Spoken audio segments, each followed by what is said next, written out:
అవకాశం ఉంటే వ్యవసాయం చేసుకోవడానికి కొంత భూమిని ఇవ్వండి. అదేవిధంగా సుదీర్ఘ కాలం అడవులలో అజ్ఞాతవాసంలో పనిచేయడం వల్ల మా ఆరోగ్యం బాగా క్షీణించింది, మాకు వైద్య సహాయాన్ని కూడా అందించమని వారు మాకు విజ్ఞప్తి చేయడం జరిగింది. అందుకే ఈనాడు తెలంగాణ రాష్ట్ర ప్రభుత్వం తరఫున లొంగిపోయిన నక్సలైట్ల యొక్క ఆరోగ్యానికి ఒక ఆరోగ్య భద్రత కార్డు వాళ్ళకు ప్రత్యేకంగా ఇవ్వడమే కాకుండా నిమ్స్ లాంటి ఆసుపత్రిలో వాళ్ళకి పూర్తి స్థాయిలో వైద్యాన్ని అందించి వాళ్ళకు మెరుగైన వైద్యాన్ని అందించే బాధ్యత తెలంగాణ రాష్ట్ర ప్రభుత్వం తీసుకుంటుంది అని చెప్పి ఈ రోజు నేను తెలియజేస్తున్నా.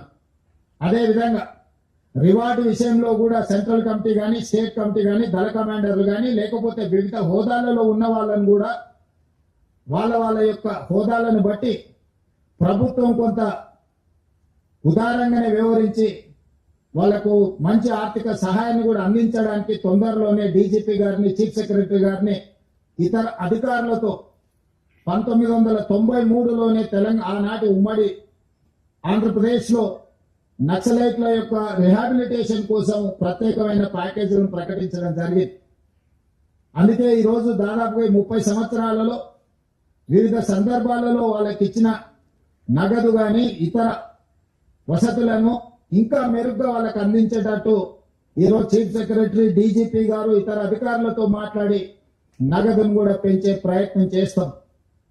తెలంగాణలో ఉన్న అందరికీ ఇందిరమ్మ ఇల్లు కేటాయించడమే కాకుండా ఎక్కడైనా వాళ్ళకి ఇల్లు కట్టుకోవడానికి స్థలం లేకపోతే వాళ్ళ సొంత గ్రామాలలో ఇంటి స్థలాన్ని కూడా రాష్ట్ర ప్రభుత్వం కేటాయించి వాళ్ళు ఇల్లు కట్టుకోవడానికి కూడా రాష్ట్ర ప్రభుత్వము వాళ్లకు సహకారాన్ని అందిస్తుంది.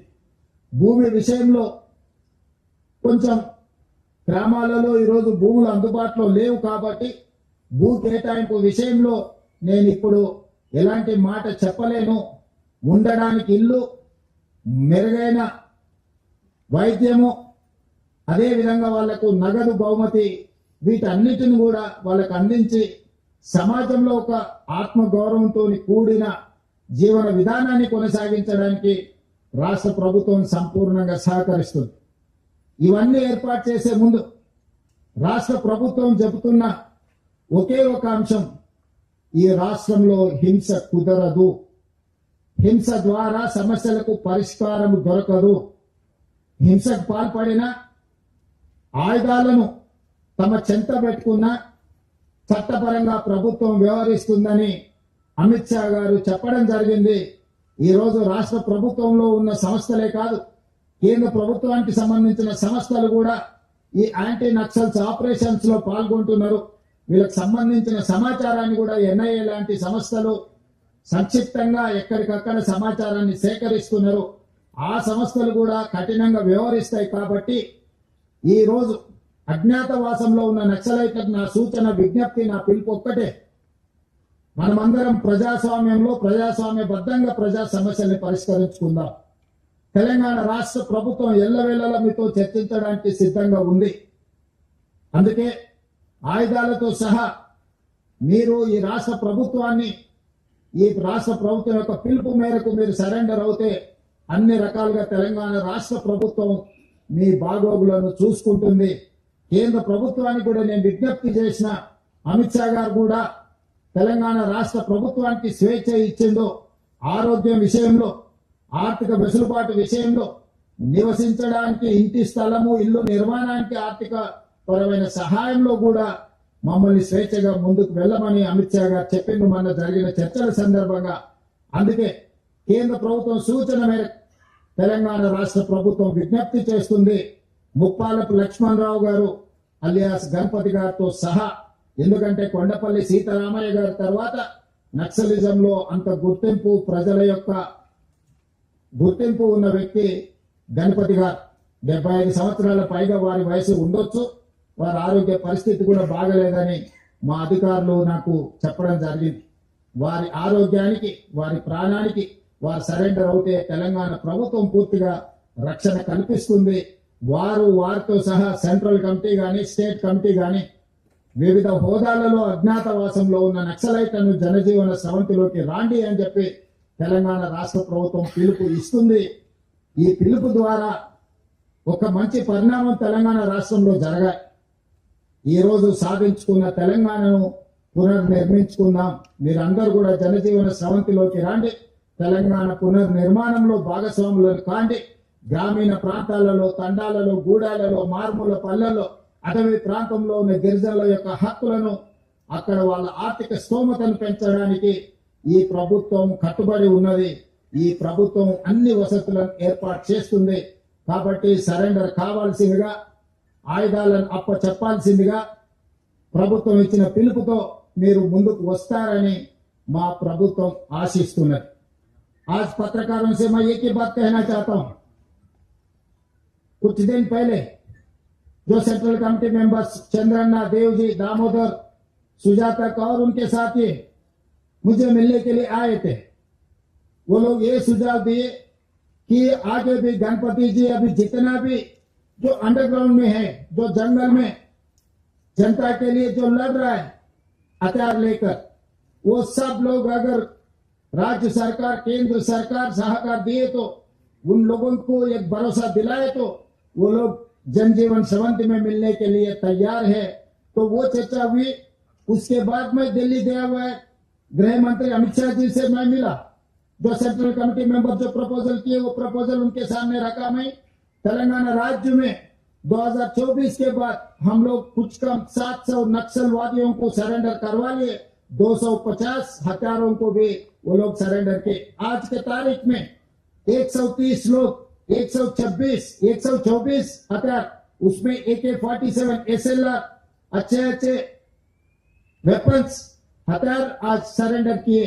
7000 बुलेट्स भी आज सरेंडर में वो लोग हमारे हाथ पुलिस डिपार्टमेंट को हैंड ओवर किए। तो इसीलिए हम जो बात कहना चाहते हैं कि हथियारों से कुछ होने वाला नहीं है। जब आजादी के लिए हम लड़ रहे थे, महात्मा गांधी जी ने एक रास्ता दिखाया। जो अंग्रेजों के खिलाफ हम लड़ाई की, हथियारों से लड़ाई नहीं की, हथियारों से हमको आजाद नहीं मिला है। शांत युद्ध से, शांत पद से हम लोग आजादी हासिल कर लिए। एक जंग को जीत सकते, एक देश को आजादी दिलवा सकते। शांति मार्ग से अगर हम लड़े सब कुछ कामयाब हो सकता है। महात्मा गांधी जी ने रास्ता दिखाया। जो महात्मा गांधी जी ने जो देश आज सुकून से जी रहा है, इसीलिए इस देश में कोई इंसान के लिए जगह नहीं है। हथियार लेकर एक आदमी दूसरे इंसान को नहीं मार सकता है। सरकार जब कानून लागू करने के लिए हथियार इस्तेमाल कर सकते हैं, मगर सरकार के बिना कोई आम जनता हथियार पकड़ना इस देश में कोई किसी को परमिशन नहीं है।